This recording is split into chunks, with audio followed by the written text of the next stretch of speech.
ಏನು ಕಾರಣ ಆಗಿದೆ? ಇವತ್ತು ಬೆಳಗಿನ ಜಾವ 2:30 ಸುಮಾರಿಗೆ ಇಲ್ಲಿ ಮೈಲ್ಸಂದ್ರದಲ್ಲಿ ಈ ಒಂದು ಮನೆಗೆ ಬೆಂಕಿ ಹತ್ಕೊಂಡಿದೆ ಅಂತ ಮಾಹಿತಿ ಬಂದು ಫೈರ್ ಟೆಂಡರ್ ಅವರೆಲ್ಲ ಬಂದು ಆರಿಸಿದ್ದಾರೆ. ಅದರಲ್ಲಿ ಮೈಲಾರಪ್ಪ ಅಂತ 80 ವರ್ಷ ವಯಸ್ಸಿನವನ ವೃದ್ಧ ಅಲ್ಲಿ ಒಳಗಡೆ ಮನೆಯಲ್ಲೇ ಇದ್ದ. ಅವನು ಸುಟ್ಟು ಕರ್ಕಲಾಗಿದ್ದು ಬಾಡಿಯನ್ನು ಕೂಡ ಕಾಣ್ತಾ ಇದೆ. ಸೊ ಈ ಒಂದು ಕೇಸಿಗೆ ಸಂಬಂಧಪಟ್ಟಂತೆ ಅವನಿಗೆ 4 ಜನ ಮಕ್ಕಳು, ಎಲ್ಲರೂ ಕೂಡ ಬೇರೆ ಆಗಿದ್ದಾರೆ.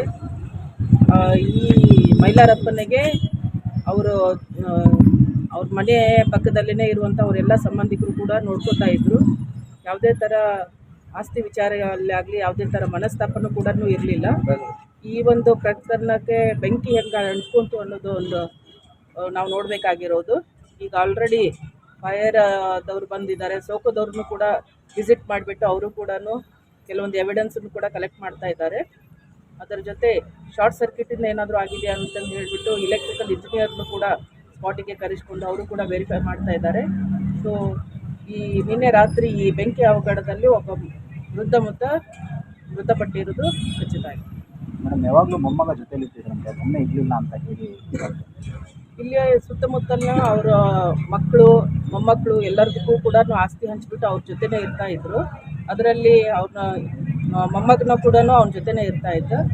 ನಿನ್ನೆ ದಿನ ಅವರ ಮೊಮ್ಮಗಳು ಬಂದುಬಿಟ್ಟು ಊಟ ಕೊಡಬೇಕಾದ್ರೂ ಕೂಡ ಜೊತೆ ಇದ್ದರು. ನಂತರ ಅವನು ಆಚೆ ಹೋಗಿದ್ದಾನೆ. ಬಟ್ ಅವನ ಪಾತ್ರ ಇದರಲ್ಲಿ ಏನಿದೆ ಅನ್ನೋದ್ರ ಬಗ್ಗೆ ತನಿಖೆಯಿಂದನೇ ನಾವು ನೋಡಬೇಕಾಗುತ್ತೆ. ಆ್ಯಸ್ ಆಫ್ ನಾವು ಇದನ್ನು ನಾವು UDR ಅಂತ ತೊಗೊಂಡ್ಬಿಟ್ಟು 194/3 ಅಲ್ಲಿ ನಾವು ತೊಗೊಂಡಿದ್ದೀವಿ.